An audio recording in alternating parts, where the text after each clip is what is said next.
Hey, in today's episode, we're going to be meeting some locals.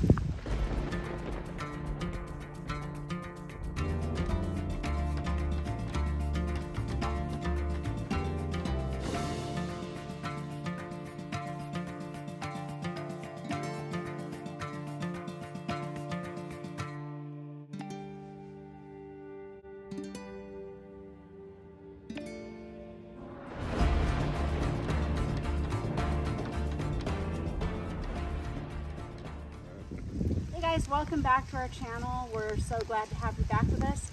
If you're new to our channel, I'm Keri, my other half is Doug, and we are two rebels off grid. We're all about homesteading, and right now it's starting the monsoon, so this is going to be short. But we're going to meet up with our friend Clay. Clay Greathouse is a realtor here in our area, and we've been trying to get a tour of his house now for months. We're super excited to hang with him today and see what he's doing and see what they're all about. Look, it's the two rebels. Oh, life has gotten good.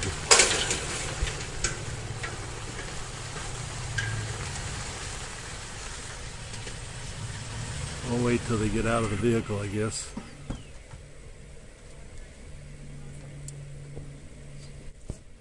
Is that? It is. It's Doug, my hero. Where's the princess of YouTube? There she is. There, Keri. Hey. Hi, guys. Hey, everybody. Welcome back. We're actually here on location with our friend Clay. On location. That's what we're going to call it. It's like we're on location at Clay's house. And Clay and his family, because that's... I want to make sure my wife and daughter are in on this. Clay and company. And we're just going to be talking with him today. He's one of the first people we met. And we also actually have our friend Wanda joining us. She's actually one of our YouTube fans. And she is someone who has lived in this area pretty much her whole life, I believe. So we're going to ask her some questions towards the end. But we're going to kick it off with Clay and just talk a little bit about what brought you and your wife and daughter out here because you moved from Colorado like we did. Yeah. Well, in Colorado, we also lived off grid in Colorado. That's on the western slope, the real Colorado, not where you guys live, but Yeah. Colorado River's beautiful over there. Colorado, yes. A lot less people for sure, but so we lived about 8,000 foot up there though. Okay. My wife grew up in Creed, Colorado. It's Okay. about 9,000 foot and stuff. So basically, we were getting pretty tired of snow. Neither one of us skied. Neither one of us, I worked as a snowmobile guide, but never really, So snow to me is always just work. Either you're shoveling it or you're plowing it or something. So, that's so true. we got tired. We were looking for a warmer place. We looked around. We even went to Costa Rica, had an opportunity down there, but I just kind of got the feeling, and they're nice folks, but I think in the 80s, I think the gringos kind of took advantage of the Ticos, and now that they've figured out what's going on, they're looking to take advantage of the gringos, and I don't really speak Spanish very well. I figured they could just take advantage of me big time. Right. And so we thought, well, Arizona, we looked around different parts of Arizona, came down here, and I think a lot of it was the price and stuff. We looked around Jerome, which is just close enough to Sedona that it's in a pretty expensive area up there, Anyway, so we looked down here, went to Bisbee first, and then ended up looking at Tombstone, and I was telling the realtor that I was talking with, I said, we want to be off grid. I said, I don't even want to see power lines. His mind is like, what are you talking about? Who doesn't want power and all that? So anyway, I actually found this piece of property that was over here that our friends ended up buying, or now friends, but we were out there looking at that, and he looked up on his phone and called the other agent that had it listed. He said, they got this other one over here. It's actually 20 acres. That was like 5. Oh, okay. And it had a well on it and a septic, and we made an offer. Well, he ended up getting out of here with $23,000. Oh, wow. Wow, Thought with it a was cell and pretty good deal. with so. a well, a well in the Well, septic. didn't have a pump. I had to put a pump, which is cool because I Yeah. wanted a solar one anyway. So I got the pump I wanted and everything. So, yeah. So there we are. Here we are. Yeah, the rest is history, right? Yeah. Well, and Clay's been working on his build, and we're showing some of that video while we talk today. And it was pretty inspiring for us. The first time we came out and looked at his house, we had not laid a Hyperadobe earth bag yet, so we had no idea how much work it is. It's a lot of work, but it's very rewarding. And we really wanted to spotlight Clay and his experience. He's literally probably one of the first people that we actually met when we moved here, and he's become a friend. But he's also a realtor, and that's how we met. That's how Just we showing met. You guys land. Yep, exactly. You were wanting to look at a junky piece of land across We the did, highway. and I know a better land. I know something really pretty. So Clay is just a great person. He knows the area really well, and him and his wife are, doing a lot of what we want to do, or working towards that. So he gives great service. So we just wanted to spotlight him because a lot of you I know are considering moving out this way, or maybe you've moved out this way and you're trying to make connections and find services in the area. And we just created a resources page, I guess is what you call it, on our website, and we're just going to start listing people on there, people like Clay, that we know personally, that we recommend, and we want to share that with you guys because I know sometimes finding those resources is a little bit more difficult where, when you're in a small town type of area. So we want to highlight Clay's business, and if you are looking for real estate, he's your guy, especially. So you were asking me earlier when I thought about this, because I was a Jeep tour guide in Colorado. Oh, and yeah, it was a fun job, and I Yeah. thought I'd be into the whole touristy thing down here in Tombstone, which I did for a while, but I guess I had my fill of that. So I always thought it'd be kind of interesting to be a real estate agent, and and this is what I love, this off-grid stuff. So that's why even before we moved down here, I got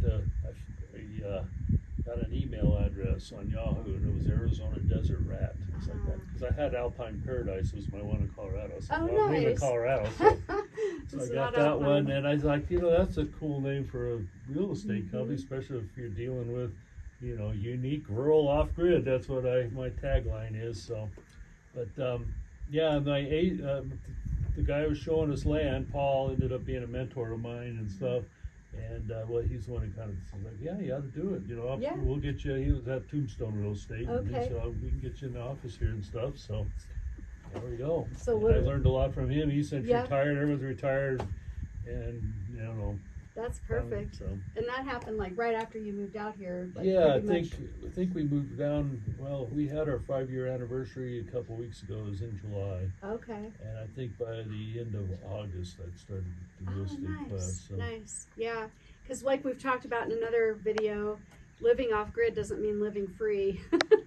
You still have expenses. You still True. have to eat. So you still have to make a living. But I guess the goal is to get to the point you don't need to work. yes, that's the goal. You got to work real hard to get to that point, Yeah, right? you got to work real hard to get to the not working Yeah, part. I always get to talk to people. I just want to raise all my own food. It's like, have you really thought about that? Yeah. Do you know what that means? You look how much food you buy every week. You think you can, how are you going to store enough of that and raise enough? And I was like, it's a huge endeavor It's a to raise goal. all your own food. Oh, huge. So. Yeah. I don't even know if you can ever get to that place, but That's why you need community too. Yeah. Yeah, for So. sure. About coming down here without using a realtor. Yeah. You just got to be careful. Arizona's known for real estate shenanigans. In fact, the largest real estate shenanigan in history took place in Arizona, and it was somebody called himself. Somehow he bamboozled in half of Arizona and part of New Mexico into thinking he inherited a Spanish land grant because he married his woman that was from Spain and she was royalty and all this. And he got people paying him rent for their mine claims and ranches and everything all over, you know, so that was pretty impressive. It took about, it felt like 15 years they got away with this thing, you know, and then finally they reeled them in somehow, but yeah, you got to be careful. There's shenanigans that go on. I think it's gotten better over the years, but you know, especially the online sites, you know, I always call them the buycheapland.com pages. Some are really good guys. I've been talking to this one gentleman, Blue Mountain Land or something like that. Really good guy. They really are conscientious about what they're doing. But a lot of them just pick up for back taxes, never see the property, never know if there's a way. You know, a lot of times, why isn't somebody paying taxes? Just because the land's a piece of junk, right? There's no road to it or whatever. So. But you guys got to be careful. Make sure you got access. Make sure they let you run it through your title and get title insurance on it. Or you know, you're totally, you know, a lot of them all put $50 down, $50 a month, and it's yours. Well, it's not yours because they're not going to give you title until you pay it. Hopefully, when you pay it.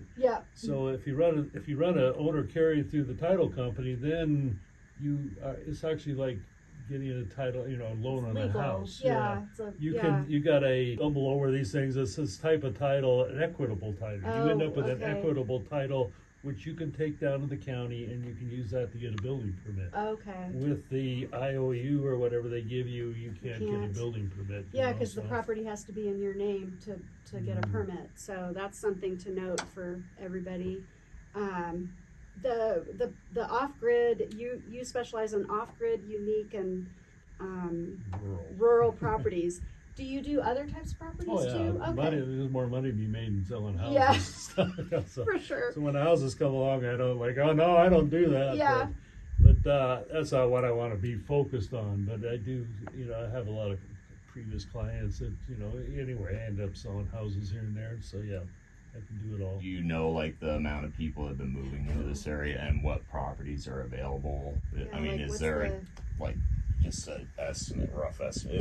Is it worth coming down here looking if there's no properties? Well, our inventory is low. I sent out a postcard I had built or made or printed, I guess is what I'm saying, to all you know, I was selective about it, but all the property around here and stuff and around Tombstone, there's some really weird property, you know, where your guys would stand at the trailer park, kind of behind it, back in there's all this property and stuff.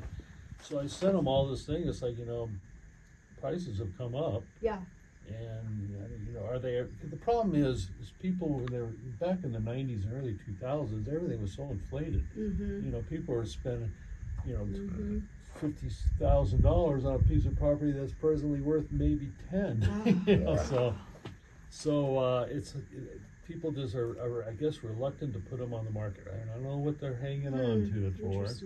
You know, let's, you know, sell it and let somebody do something with it. Why, you know, there's just tons of properties out through here that just sitting there. It's like, why don't you sell it to somebody? You know, a lot of people could put it to use. And it's like, well, I want to make, you know, I had one guy call me. He goes, well, how much land going for? Well, it's depending on where it is, you know, between 1,000 to 2,000, maybe pushing 3. Depends how good the property is.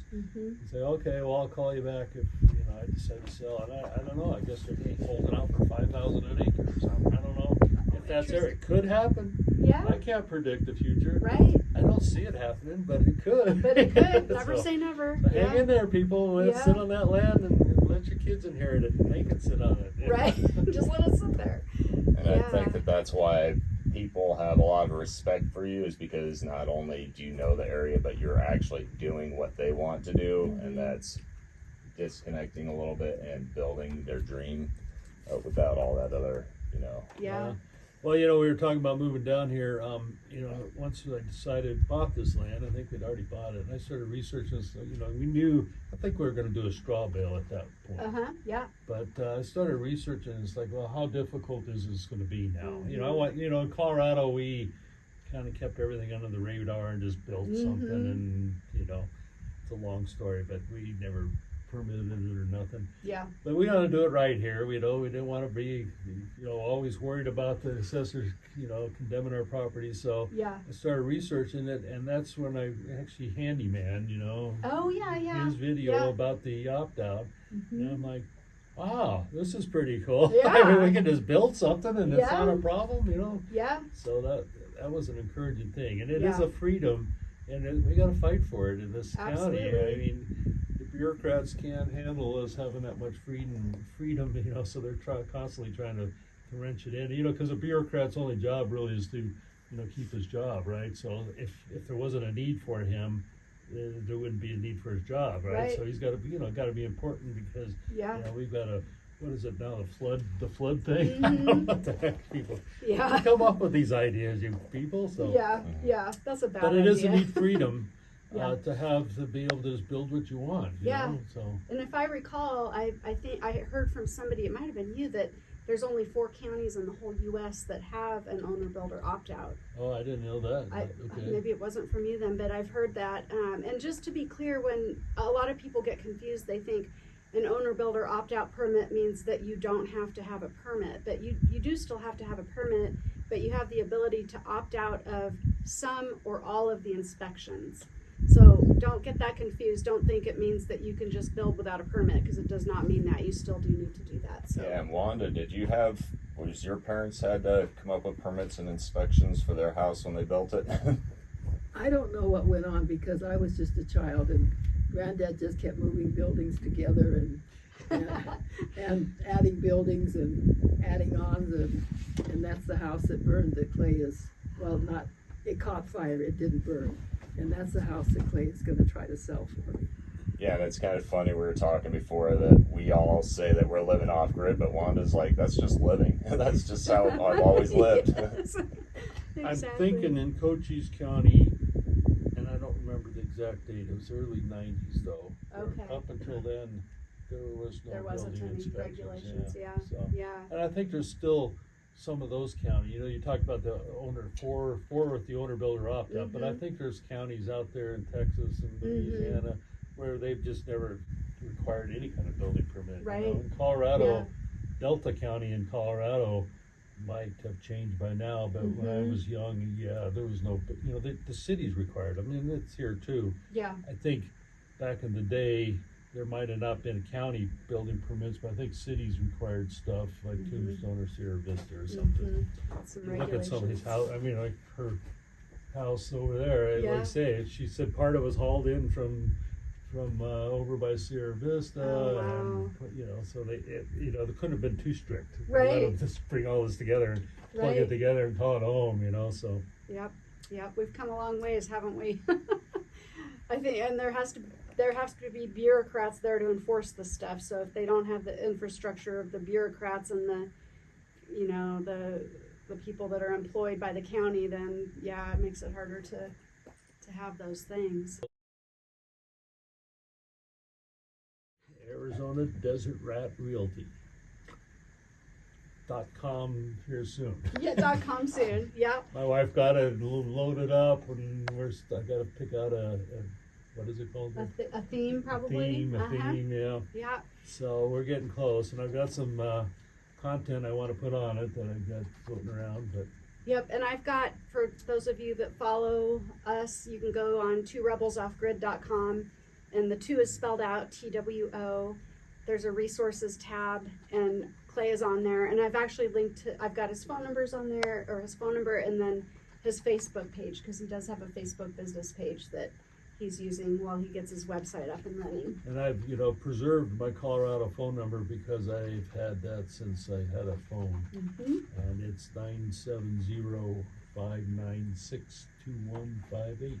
Perfect. So if you get a call from Colorado, answer it. Yep, absolutely. It's That's where all my important. spam comes from. Whenever I get spam, it's always a Colorado number. So when I get a Colorado number, it's like, okay. Yeah. What's this junk? Yeah, You know? it's a spam, right? I know. We still have our Colorado numbers too. So, yeah. Okay, so can I ask Wanda do you mind if I ask you a few questions? Okay, I'm gonna twist around here. So this is Wanda. She actually has been following our channel. She's followed us for quite a while. Just about since you decided to go off grid. Yeah. How did you find our channel? Just looking at the people that were going off grid. Yep, and so Wanda connected with that because she lives in the Tombstone area, And I believe you said it was your grandparents that originally came to this area, or was My it grandfather. your grandfather? And they had what she was saying was, we call it homesteading now, but it was just living back then. So what do you think about people like us coming out and what we're doing? Well, I think you're very brave. And there's so much more technology to have, like the solar panels where you can have electricity.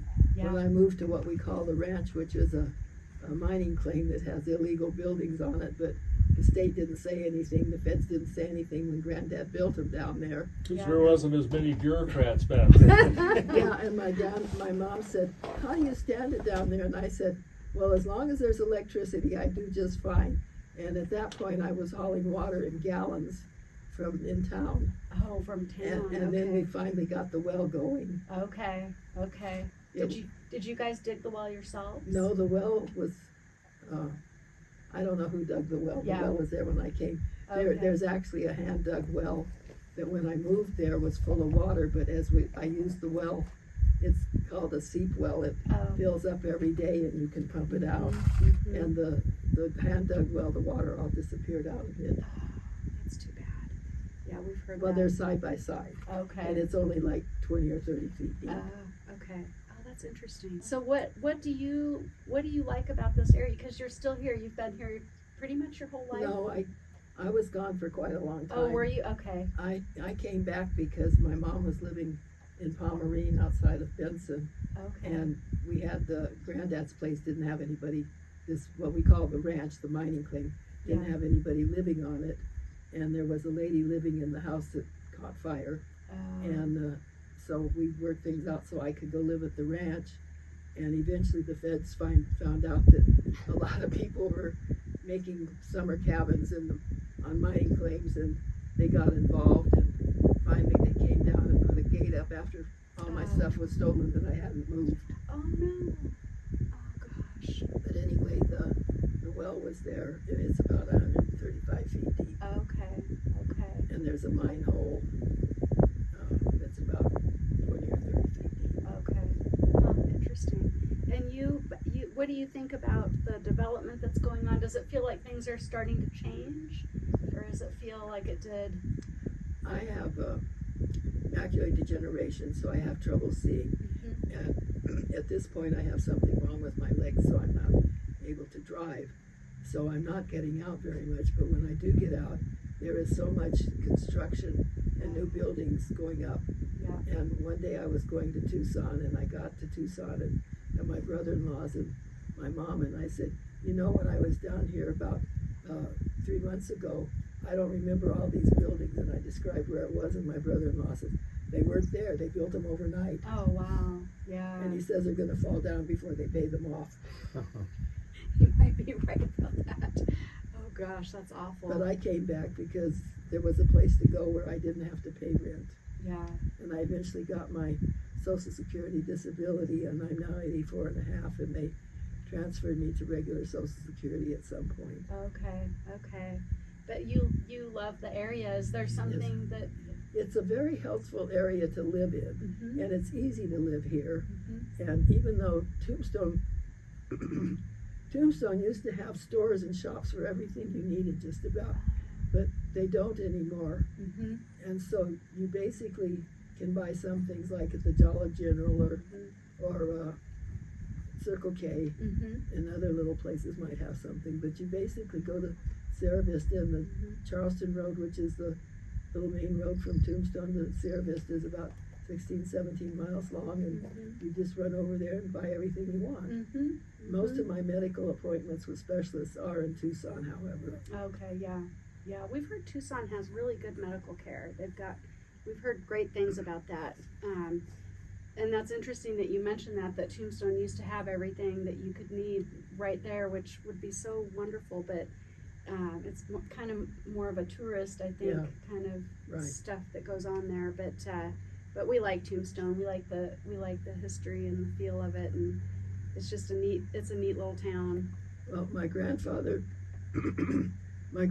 restored OK Corral, but for the most part, it doesn't look like anything like he restored it, because he came here in about 1897, 1898, the Spanish-American War was on, Mhm. and he was going to John Slaughter's place in Douglas to break horses, and he came through Tombstone, and then he came back. He was coming through here in the 1915s, and then after the war, he was up in northern Arizona, and then he was in New Mexico, and my stepfather was working as a deputy at Fort Huachuca, and they needed somebody that could manage the construction crews because all the people were at the war.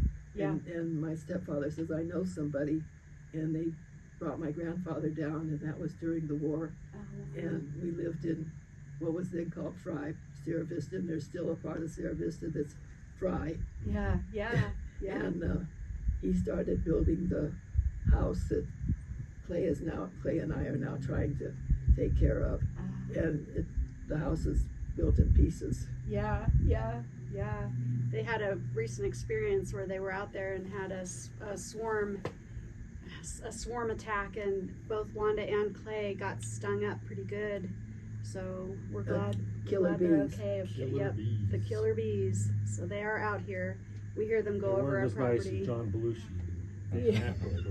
they weren't so friendly, but yeah, we love Wanda. Always gives us wonderful advice, and There's actually a lot of stuff on our property that was done deliberately because of your comments. So Yes. you're like, oh, we got to get to rain catchment now. So, Thank you. but yeah, you're yeah. definitely such an interesting person, and I know you have a lot of history. And we'd love to actually come back and interview you for just a video on its own. I think that we have a lot of stuff that going on that would be Oh, Yeah.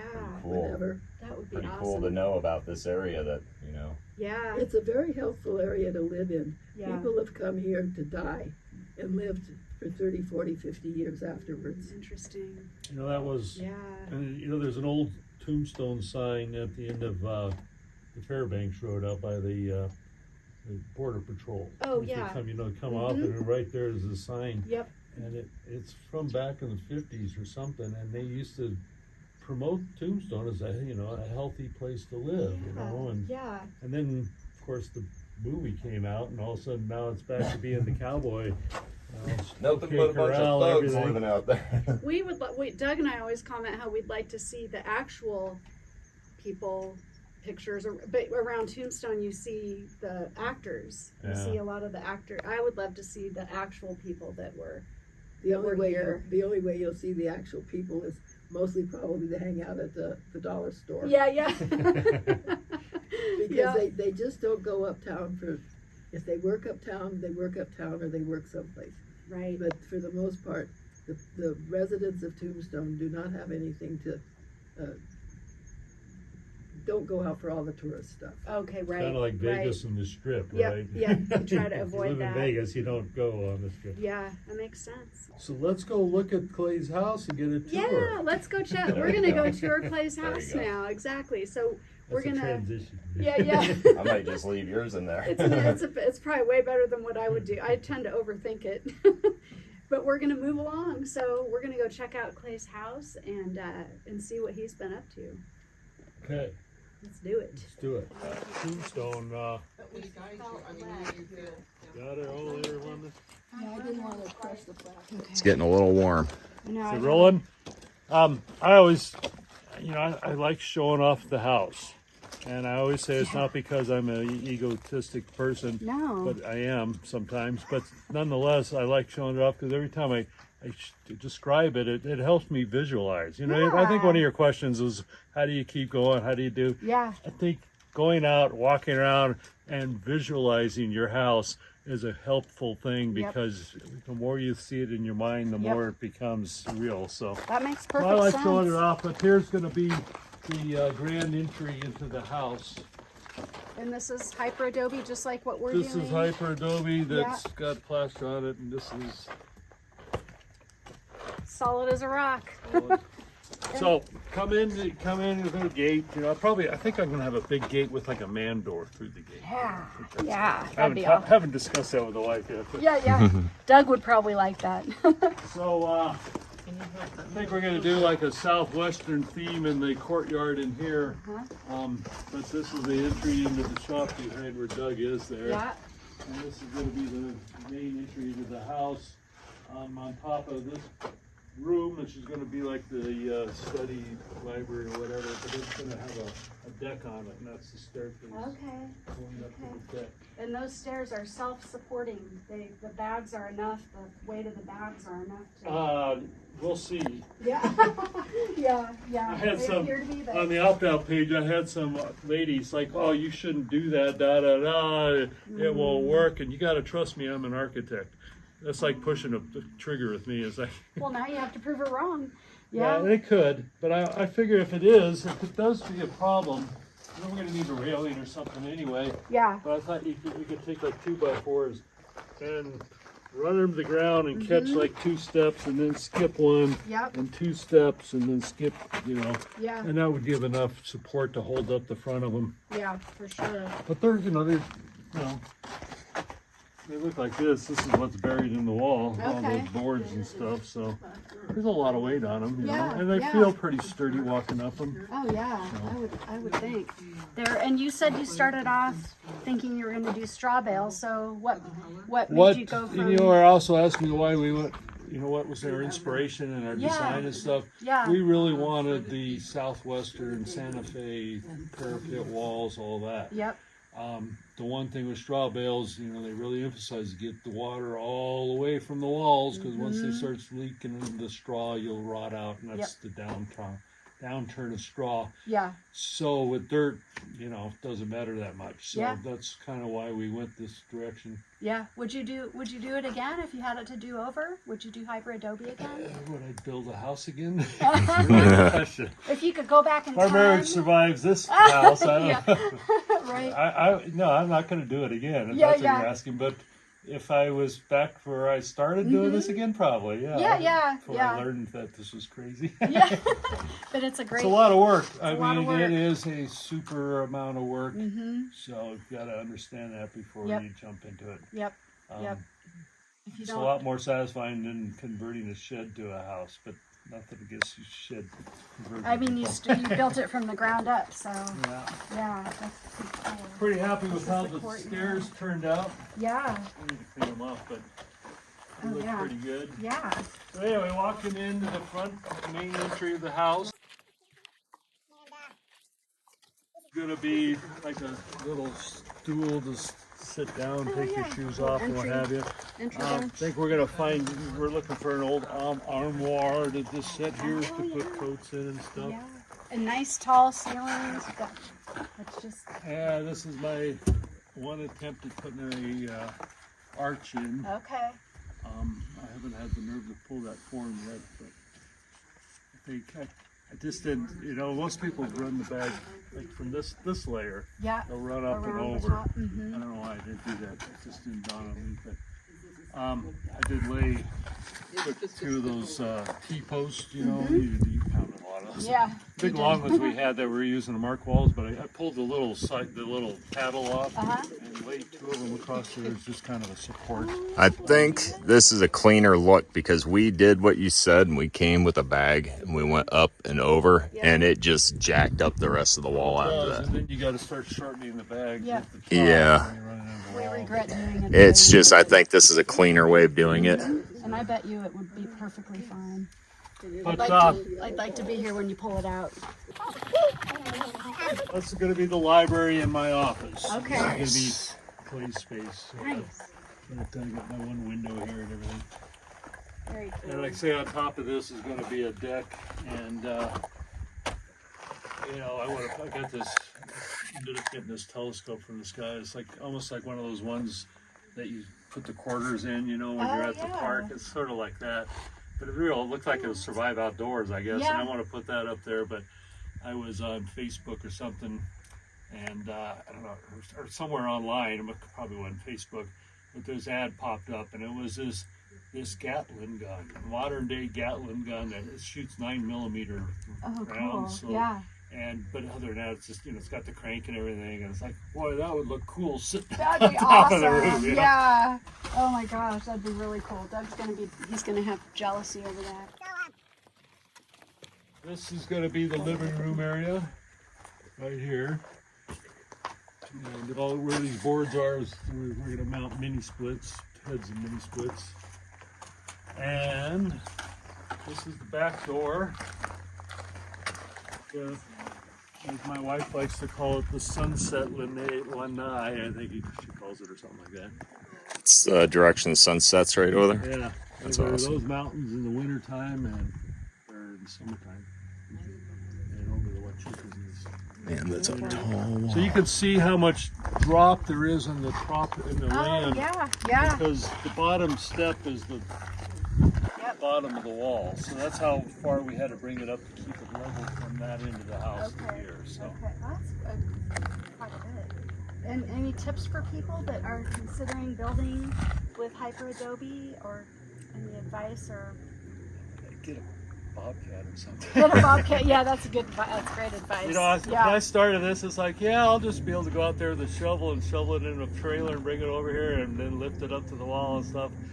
And then my good friend from Arvada, who's got the shipping container homes over there, he's like, calls up, it's like, yeah, I got this bobcat that we bought when we started this construction company, and we, it fell apart and everything, but it's just sitting here. Mind if I send it down and let you use it? I'm like, well, no, that's cool. Yeah. What a good friend you are. Yeah, no kidding. So that's been a great help. It's a life changer. But all the tiny shiny guys, they all mix their dirt in a cement mixer, which we did. The bottom stuff, all these steps and this up to this layer, it's more like concrete. Yeah. It's this stuff. Okay. Mixed with some cement, but not really wet. I mean, it's not like pourable. It's like it's a dry pack, they call it, and that's what we put below grade. Okay. So. Yeah. But the rest of the dirt I just bring over here and dump in a pile and run the hose on it and mix it with the bobcat and run it water. So, consistency is a tough thing. The most consistent way is to do it then is each load in a cement mixer. Yep. And everybody's dirt's a little different. So, you got to look at what your content of your dirt is, make sure you got enough clay in there. And I think we're blessed with enough. For sure. Like a really good mix. So. Yep, for sure. So, okay. Wow. Here's the big beam you just got in. Oh wow. I love the joint that you put on there. Awesome.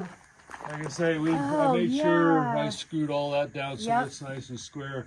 But if you look out to these walls, they both got twists going on. Oh, that's really cool. We couldn't get it to really suck down into it. I did the bond beam on the house. I put one piece of wafer board, and then I put two 1x4s alternating the gaps and everything. Okay. And a 1x4, then you could screw down and it really sucks into it. Yeah. But this time it's like, well, I don't know why I need the 1x4. I'll just do two layers of wafer board and screw it together. So that's what I did, but I quickly found that when you run those screws in there, those timber locks or whatever, they'll start pulling the beam down and then just pull through, So I put a piece of wafer board or a piece of 1x4, and that's why I had to put that spacer there. Okay. I ended up lifting everything up an inch. So. I like the look of it though. I think it's beautiful. And you shuggy bound this. No. Oh, you have It's, it. no, it's stained it. It's okay, Aussie oil or something Oh, like that. yeah. Okay.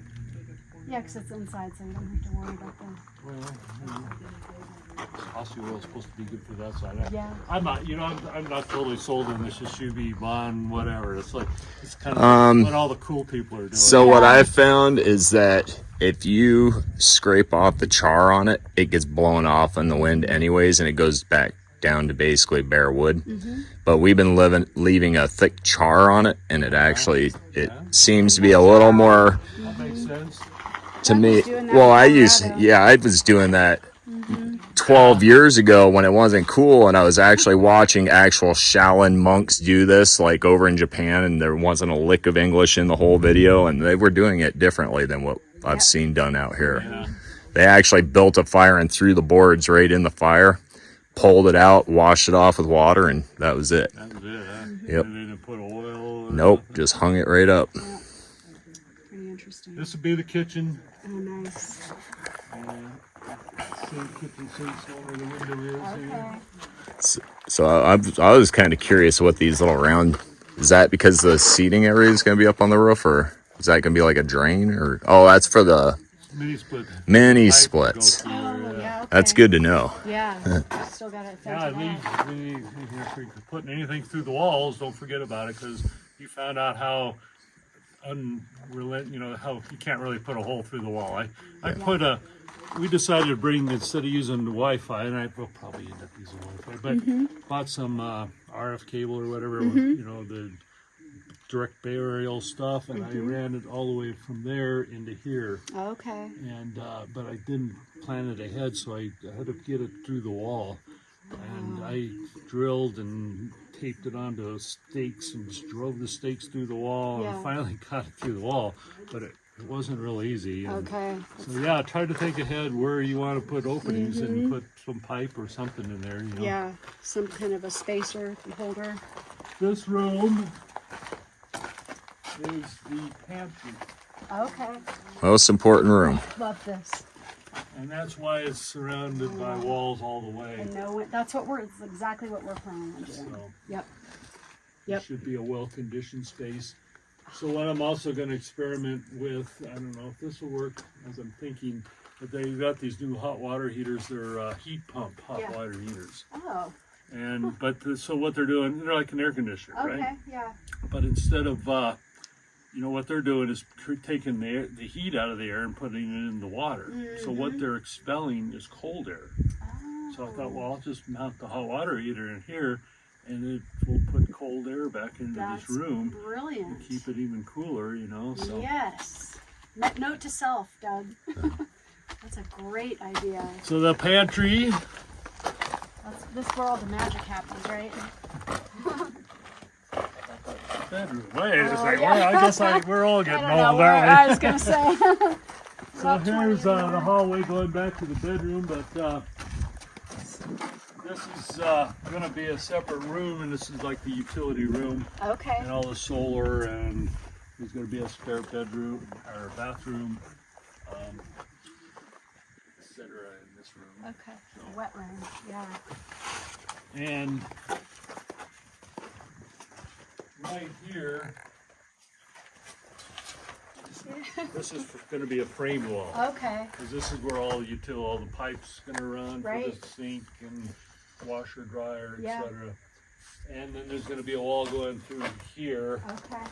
separating the master bathroom from the master bedroom. Okay, and that's the master bathroom in that corner. Okay. It's going to be like a shower. As you can see, my wife wants to put all these bottle windows are her idea. I'm like, I don't need bottle windows. It sounds like work to me. But Yeah. because that's what all the cool people are doing. I mean, they're bottle windows. free. It's like, So we're gonna do like a saguaro cactus bottle window there. Oh, Genius. Cool. I love that. I like it. I didn't used to like them. I like them now. Saguaro cactuses or bottle walls. I didn't used to like them. I just like it to be more uniform. He's more creative and he's a little bit more, and I like it. Did you see that one guy, Rattler Ranch or whatever, you ever seen their I channel? haven't. No. Kind of down by Jim and Jessica. Oh, somewhere. okay. But he built his bottle window, and he built these like wine rack holders to hold the bottles in the window, and it's perfect. I mean, it's this design, coming up and everything. And it looks, it's every bottle's perfect because they're sitting in this rack system. Oh, that's cool. See, I would like that. There you go. Doug's more like, let's just build it. It'll all work out. Of course, that's funny because Dana's the same way. She likes things, stuff like this drives her nuts. Like I think I can grind this off. Oh, yeah. But to me, it's like, well, it's built out of mud. It's what it is. It's an earth house. Yeah. Pile of dirt. Yeah. And she's like, we got to get it nice and straight. It's like, good luck with that. Yeah. So, I don't know if you could ever get it straight. but this is these are all sliders. Okay. But our courtyard here, and this is going to be, like I said, this roof's all going to slope into here, and that roof slopes here. And I've already done it once, so I'm going to do it again, but I've dug down and thrown a bunch of wood underneath and then buried it over, so it's going to be like Hugel culture. Yes, Yeah, that's right. We did that in Colorado. Our whole backyard was Hugel culture. Oh, yeah, We nice. took all the grass out, and it was it was just a giant Google cold. It works. It does work. It works. It's amazing. Like it can reduce your watering by like 90%. Call for the love of buttresses. For the love of buttresses, let's go see. Of course, this wall will be finished, Yeah. and there's going to be a door put in here. But right now, it's, you know, how do we put it in here for bobcat and stuff, so. Just make it big enough for a horse. Horse. Just in case. When I get my horse and I come to visit you, you know? Eventually. Right now I kind of don't have the money for it. Yeah. And that will be a way around. Here's 70-foot stretch of straight wall. 70? Yeah. You know, this reminds me so much of like Byzantine architecture. The Byzantines. Like something you definitely see out in the desert. Out there in the... A lot of people whine about, these Wow. buttresses are so hard to, you know, I kind of have fun with them. I like them. I love what you They're not did. perfect, matching each other. They're close, but there's Yeah. And they're putting a little shade on your wall too. Yeah. So when you lay a Hyperadobe, when it's just a flat wall, you have to have buttresses, which are these. These are called buttresses. You have to have those every so often for the support, for structural support. So Unless you curve it, yeah, if you curve it, it actually has more support and it doesn't need the buttresses. But kind of self-supporting then. it's beautiful. But Look at that blue sky. our place in Colorado was these two. They're called these kits you could buy. They were called star plate connectors. Yeah, I know what you're talking about. They're for Triangular walls. geodesic domes. Sort of, yeah. But you know, the bottom walls either leaned in or leaned out. You know? And it's so much weight. You know, you slide your furniture up to it. Oh yeah. Either you can't slide it up Yep. all the way because it's hitting up here, or you know it's, or you know there's this big empty space behind it or whatever. So there's a lot of wasted space, and everything was a compound angle, and you're cutting stuff, putting in drywall. There was so much waste because you had to cut all these angles and everything. It's like, nah, I like straight stuff, I think. I agree. We like what you've done. That's kind of our vision, is a little bit of both. Little hybrid. A little hybrid of straight and curvy. Yeah. Yeah. One thing what's a little different about our house is because when we bought the land, the septic was up there by where our trailer where we're living. Okay. And there's no way my wife wanted to live up there. She wanted to be down here closer to trees and nature and all that. So what we had to do is put in a lift tank here. It's got a pump in it. And when you flush the toilet, it flows into this tank. And when it gets filled up, it turns on a pump and pumps it all the way up to the house. Okay. So unlike everyone else in the world, in our life, we're going to have poop that flows uphill. They're looking pretty good though. Some are pears are struggling still a little bit. They might kind bounce. of fungus growing on them. I just treated them this morning actually with a baking soda solution. It's like we're in California or something. Yeah. Three Right. sisters. Oh, yeah. did you get your mulch in Sierra Vista? Yeah. That's what we need to do. The three sisters are corns, beans, and Squash. right? Yeah. So the squash is taken off. Oh, and Wow. yeah. The backside and down there and everything. Wow, Oh, that's yeah. doing great. Nice big, looking squash. I hope they Oh, get yeah. eaten. I don't know what they are, but and the corn, it's look okay, except it doesn't want to hold itself up. It wants to fall over all the time. Let's see, looks like zucchini. Oh no, that's not zucchini. That's a pretty good sized one in there. I think the biggest one is.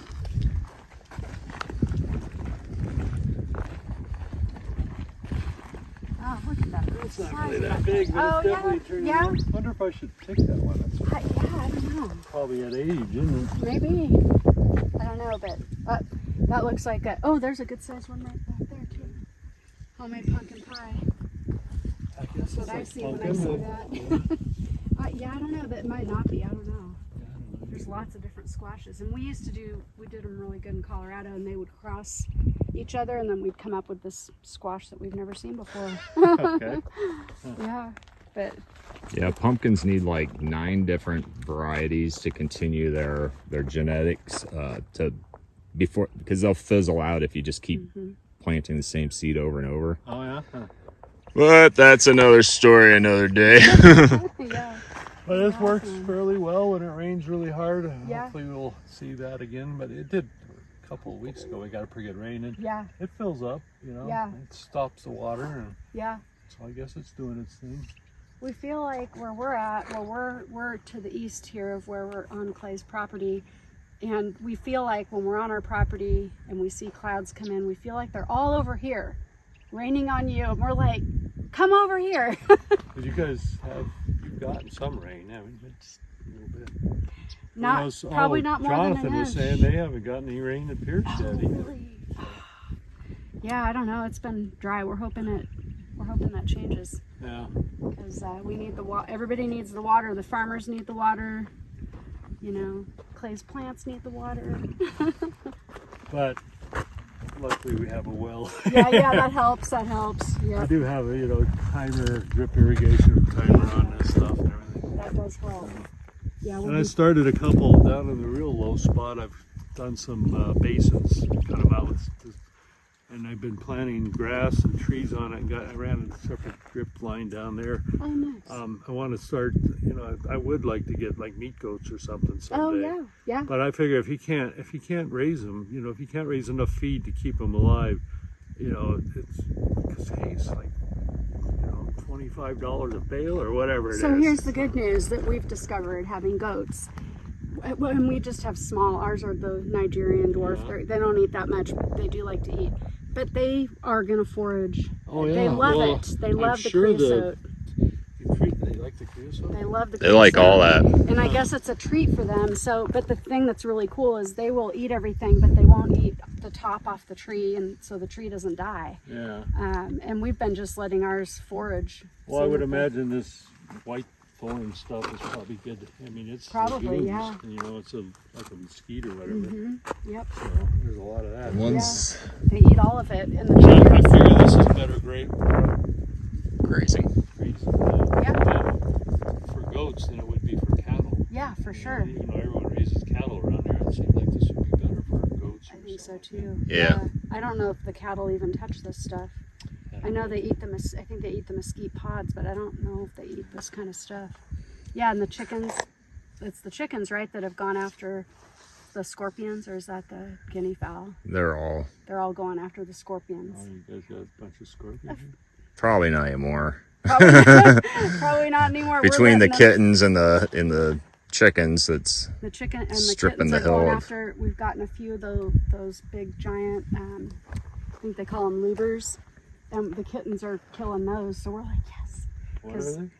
They're called lubers. So those big, they look like colorful grasshoppers. big, colorful. They come with the monsoons, and they do eat stuff, right? That they're called Mexican generals or something. That might Oh, be. That might maybe be. that's their other name. Yeah, but the kittens go after them and kill them, and yeah, it's actually really handy. And then the Right. dogs eat the eggs. You want to conclude this? All right, you guys, thanks for joining us today and visiting with Clay. Clay, thank you to you and your wife for opening your property to us and letting us explore. I want to thank you guys for a very entertaining YouTube channel. I actually really enjoy you two. You're Oh. my favorite ones. I don't know. Oh, that's nice. Because Thank you're just you. nice people, I Oh, guess. thank you. We try to be real. That's the Yeah. whole, like, we try to just be who we are. And, Well, you're pretty good at it. yeah, thank you. Thank you. We appreciate it. All right. Yeah.